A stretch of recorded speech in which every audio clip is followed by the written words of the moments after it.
Hello and welcome back to the Resilient Kid podcast with me, Ash Costello, psychotherapist for over 25 years, helping support you and your family build resilience. So today is all about talking around behaviour and kids' behaviour. And I've had kind of a spate really of parents asking about how does it affect the children when we have different parenting styles? So, for instance, if I take me and my hubby, I am probably a little bit more strict with, say, the routine stuff like brush your teeth, go to bed at a certain time, things like that. He is probably a little bit more strict when it comes to like a little bit cheek or things like that. He would be quicker to go, that not 6 it enough. Whereas I would kind of let that simmer a little bit. Now, we come from our backgrounds, although maybe a little bit similar, our parenting was very different. So my hubby comes from quite a typical traditional Irish family, big family. There was four of his. He is one of, well, to give you an idea, we went to a picnic in Ireland last year, 78 of us at the picnic, and that wasn't everybody. So big family, and it's beautiful and it's diverse and everybody's different, and I love it. I absolutely love it. So, but very traditional Irish family, very much around dinner on the table at a certain time, meat and two veg. There was a certain expectation. There was, a expectation of respect. You do jobs, things like that. Me, for instance, and they had very traditional roles, Dave's mum and dad, which is lovely and suited them perfectly. My parents were very much, my mum was probably the main breadwinner when I was growing up. She had a very good career in ICI. My dad used to do school run. We all chipped in to do the cleaning and help around the house and things like that. So a little bit different. We all took it in turns cooking. I would say my dad probably didn't do as much cooking as, say, my mum and me as I got older, but he did all the ironing. My mum never touched an iron, never. Not that well. I could probably count on one hand how many times my mum ironed. So yeah, very different roles. And so we had very different backgrounds. So coming together and having two children of our own meant there had to be a little bit of like leeway, really, and a little bit of compromise. And I think quite often, um, as parents, we're not always on the same page, and that's okay. Like that's absolutely okay. But it is, for me, it's around getting to understand what we want, what we expect as parents, what kind of behavior we want to encourage or discourage. And actually, at the end of this, I've got a really lovely little task for you to do to help both of you get on the same page, and look at the kind of family values you have and how you can really help each other, with what's going to be acceptable for you, because not everything is, and I think quite often sometimes one of the partners might be too harsh, the other one thinks, they're too soft. And so it is about coming together on that same page and also for the kids to know where they're at, no matter their age, but actually to know where they're at. And this little task I use a lot in my in one-to-one therapy that I do, and it's really useful. You can use it for a lot of things, a lot of various different things. If I say that one of my clients has used this for Tinder, might give you a clue, but probably not.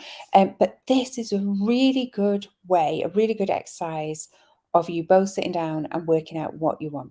So this is what I want you to do. Grab yourself a pen and paper, and you can press pause while you go and do that. Okay, are you back? And what I want you to do is I want you to make 3 columns on this page. And this is the exercise that I call want, needs, and non-negotiables. So in the left-hand column, I want you to write what kind of behavior you want, what kind of is expected, really. So let me give you an example. I would like my kids to pick up their clothes and put them in the laundry basket. That is a want for me. It's not a necessity, it's not a negotiable, but it is a want. I would like that. I would also like them to be pleasant and be, what's the word? It's not unpleasant. I do like them to be pleasant, happy, lovely, obviously, but I'd like polite. That's the word I was thinking. I would like them to be well-mannered. That for me is a need. It's absolutely a need, because they've got to go out there in the wide world. They've got to have those conversations with different adults, with different people, with their teachers, with people they might work with in the future, things like that. So for me, it's an absolute need that as parents we're encouraging polite, well-mannered kids and that kind of behavior. So you can kind of go along, both of you, and write a list think of the values that you have as adults and as parents, and the kind of values that maybe you had and what you would like. So one of our values is we all help. We all help. Put in the pot. You've heard me talk about the family pot before if you're not a first-time listener to the podcast. So one of our values is to support each other, help each other, and all chip in on jobs. So you could put that down. For me, that's a need. So I would put helping around the house is a need. For my hubby, I think for him, he would really like the kids to play sports, because he really likes sports. He's avid footballer, golfer, he's played various different sports over the years. So it's a definite want for him. Is it a need? Probably not, no, because there's also got to be that element of whether kids like sports or not. However, I think actually them doing some kind of movement or exercise might be a need, but that's where we would compromise. So for instance, they both used to dance. Then they both played rugby as well. Now that one plays rugby, the other one does acting and lots of musical theatre and stuff. Do we feel like he needs to do exercise as well or get involved in a sport? No, he is more than active in those areas. So it absolutely isn't a need, but that's where we would negotiate. Hubby wants them to do sport. We negotiate on what it is. They've obviously tried it. One of them's avid at rugby. The other one is very active, but it isn't a sport. So can you see how you can kind of compromise with them, which is, is the name of the game. I'm trying to think what other kind of things that you could look at. So thinking about family values, as is helping out, being well-mannered, maybe homework. Homework might be, or working, doing your schoolwork, continuing your education. Is that a want? Is that a need? So for me, and I think for the hubby, we both would go along education is a need, because it's not just for now, is it? It's also about future-proofing them. Do we, when it comes to kind of school, after school, one of ours has just gone to sixth form college. Is it a need that they continue their education? They go on to further education or university? No, that I think is something that you would talk about as and when, but it absolutely wouldn't be a need. They might go off in a completely different career. The young one has his way. He'll be acting way before university hits here. So it's not a need, but actually to take care around your education and, keep up with homework and things like that. That's a need. So you can see how some of them you can compromise. Now, you should have, when you do this together, have a little list of all the kind of things, all the wants that you would put in that column. So things, you can have things like helping around the house, doing sports, socializing, if they're a little bit older, getting a part-time job, because of all the skills and stuff. how many of them are actually a want and how many might be a need? So it could be the need is around, actually, if they've got a part-time job, they contribute to the household, or it's important that they get a part-time job for you. So that might be a need as they get older. Um, Things like, being well mannered or well spoken or not being cheeky, that might be a need, for you, because you might absolutely no back chat. I'm not having it. That's a need. Now, what I want you to do is when you've got your wants column and your needs column, I want you to have a look on there of what is non-negotiable. And this is really important, I think, because the non-negotiable list is where you two have absolutely got to be on the same page. So a non-negotiable for us is well-mannered. Like, I never want to rock up to parents' evening and hear that my kid's been cheeky. If I hear that my kid's maybe not performing as well, or they're behind in maths or something like that, that I can absolutely take. But I cannot take if they've been cheeky or they're not polite. I want to hear that they're friendly and polite. That's a non-negotiable for me. I just thought of another one that is a non-negotiable in our family is lying. Like, absolutely not. It's a red card. It's a red flag. I can put up with a lot, but lying, absolutely not. And that is, again, a throwback from my upbringing, my parenting, the way I was parented. We had kind of two rules. One, you don't lie. Two, you never go to bed on an argument. And that has absolutely, fed through into the way that I parent as well. So even if, we I might have had a disagreement with the kids, or I might have told them off for something, we would never let it go where they just, they would go up to bed and that's it. It would always bring it to a conclusion and see where we're all at and make sure that that has gone all the way through and everything's fine again before bedtime, for sure. So they're kind of two non-negotiables we've already got in place, and as well as being well-mannered. I'm trying to think of what other kind of things might be on your non-negotiable list. Obviously, the usual, like don't steal, don't murder anyone. Obviously, we don't want any of that, should be a given.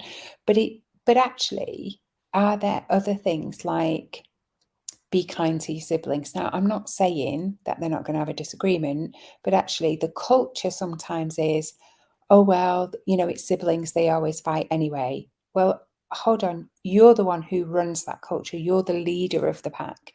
So if the culture is that they always fight, they will always fight. So how important is it that they get on? How much are you helping them go through that conflict, resolve that conflict, without getting involved yourself, but helping them, giving them the tools to process that through? Is that a non-negotiable for you, or does it not bother you? Does it not bother you? I know some people who are absolutely steadfast on the bedrooms being tidy. That's a non-negotiable for them. For me, not so much. That's not saying I don't like their bedrooms tidy. I absolutely do. However, it isn't, we kind of tend to do it in, at the weekend, Saturday morning, okay, tidy your rooms through, change your beds, that kind of thing. But I am not, like, if I walked in and it was a tip, I would be saying, tidy it up, but I'm not fastidious about it. I like it tidy. I like to know it's tidy at least once a week. But it's not my room. That's the way I kind of see it. If we're having people stay over or we've got guests, absolutely. And just top tip, if your kids want sleepovers and they're coming to yours, they tidy the room first, they change all the beds. And that's a real thing for me, that when my kids probably have sleepovers quite a bit, as in they come to us, their mates come to us and have a sleepover, which is lovely, and I don't mind that at all.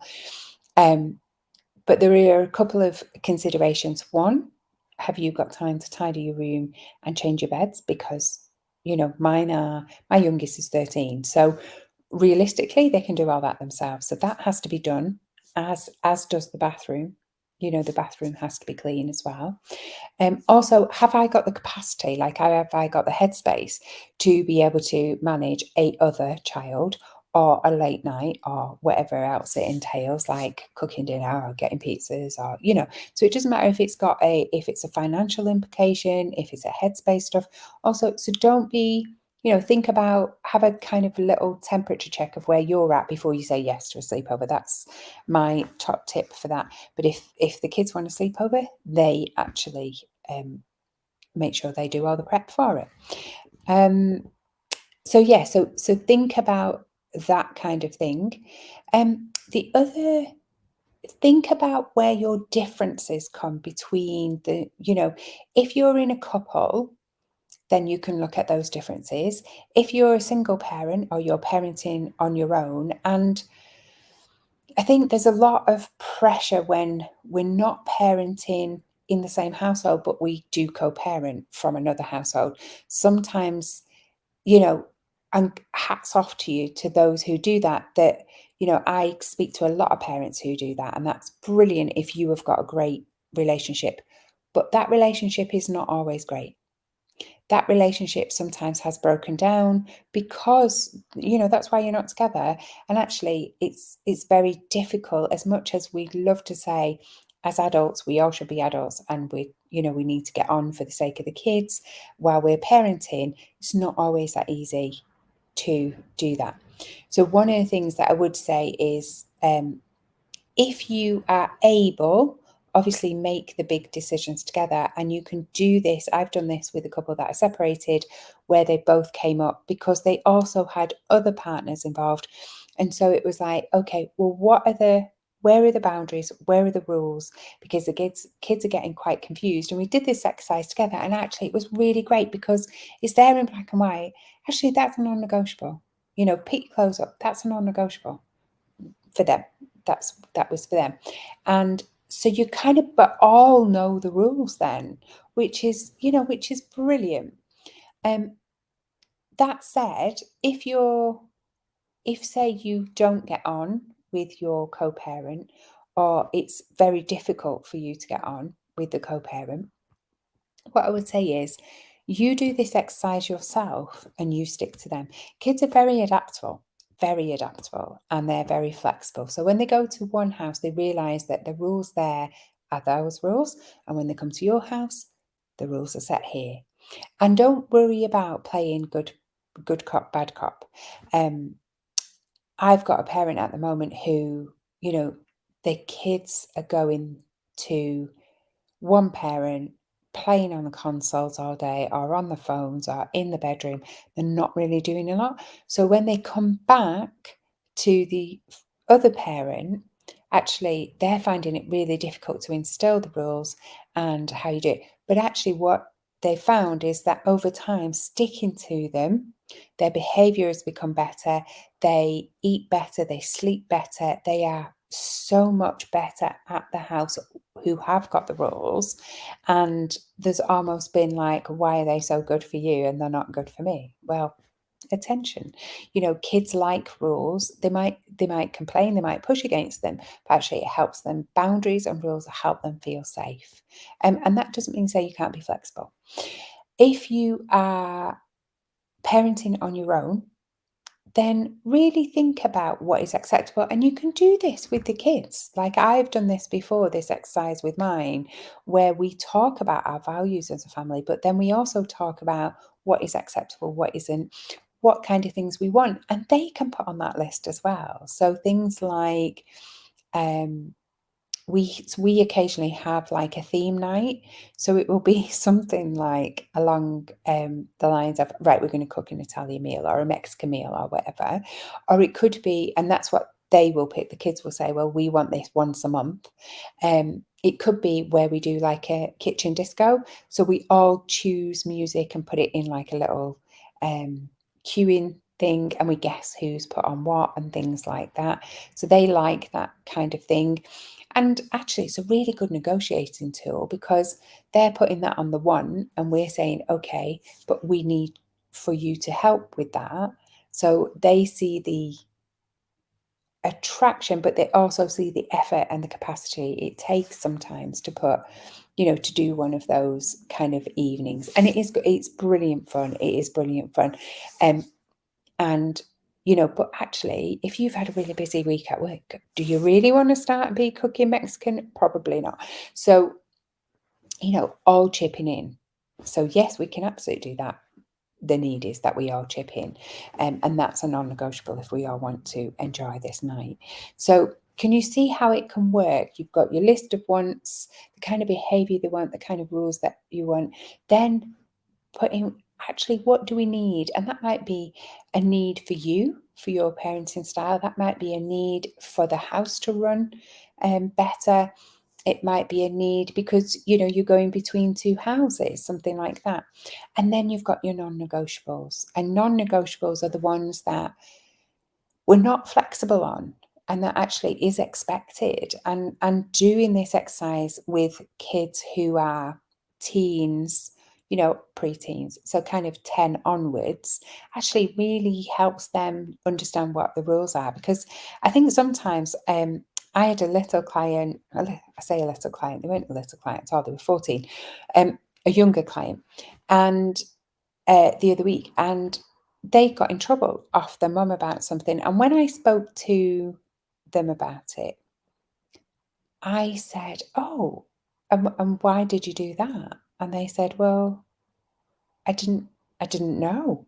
And actually, what they hadn't realised, and I think that to give you an example, I think what had happened is they'd done something in the house, got in trouble for it, but they actually didn't realise it was a rule because it had never come up before. And so, bless, they just through no fault of anybody's, but that lack of communication around rules and boundaries and things like that ended up in a bit of a, well, quite a bit of a dust up between the parent and the child. And actually it was a shame because when they both spoke about it, they were both really apologetic and was like, "Oh, I didn't realise." And they was like, "I didn't realise you didn't know, I'm sorry." So, but now they've drawn a line on it, they can move on, and actually they know for the future. So doing this kind of exercise is really good. I think it's really good for parents. It's really good if you're co-parenting. It's really good for me because you have got that list of, yes, this is acceptable. No, it isn't. This is the kind of behavior we want to see. This is the kind of behavior we'd like to discourage. It really helps kids understand as well what the rules are, where the boundaries lie. And also, if there's anything that they're not in agreement with, that doesn't mean say you're going to roll over and go, "Oh, okay then." But it does mean that you all have a clearer communication around boundaries. And it helps kids feel safer, but actually everybody's on the same page, not just mum and dad or, two parents or co-parents. And actually even think about this as far stretched as grandparents, because there's certain things that is non-negotiable. So for instance, when my kids go to their grandmother's, no phones in the bedroom at night. So because I know my eldest would probably be on it late, but my youngest would be on it all night until he fell asleep. And so I say, just please take the phones off. That's a non-negotiable for me with grandma. So it's not that I'm dictating, because I'll explain it, I'll say why, and I'll say they'll be really crabby for you tomorrow. So make sure you just hand your phones in to grandma before you go to bed. So that's a non-negotiable for me. But, obviously grandma, they get away with murder, don't they, grandmas? And, the kids get away with murder there, and it's lovely. And I'm not discouraging that. But if there is certain non-negotiables that you have, please, chat through. Chat through. I'm not going to say the grandparents are going to take on board everything that you say, but chat through with them. Is there anything else before we wrap up? I think you can use this task, this wants, need, and non-negotiable for almost anything. I think I started by saying a client of mine used it for Tinder, and it was that, what do I want out of a relationship? What do I need out of a relationship? And what's a non-negotiable? And it's no different here. What do we want out of our relationship and our behavior from our kids? And what do we need to see what's a non-negotiable. So try that. Please drop me an email, drop me a DM, let me know how you get on. I would love to hear that. I have a few really ardent listeners who try tasks like this and then will give me feedback. So I can't wait. And I know Amy is one who we got her on because she tried the family pot one, and that was a brilliant episode and well listened to. So just before we wrap up, the book is still out, The Parent's Guide to Raising a Resilient Kid. As you know, I think I've already said, I have started writing the teen one. Way, must be mad. There is a wait list for that. So if you want to know, go to theresilientacademy.co.uk. You can either order the book, you can put your name on the wait list. We are also talking in the next few weeks around me training up coaches to do this work that I do that is really, really needed for teens out there. So to become a resilient teen coach. And again, I think there's a wait list for there, but you can always DM me for more details. There's loads of resources on the Academy, theresilientacademy.co.uk. So get yourself over there and sign up, even if it's just the newsletter that's full of top tips. Sending lots of love from my family to yours, and see you next time.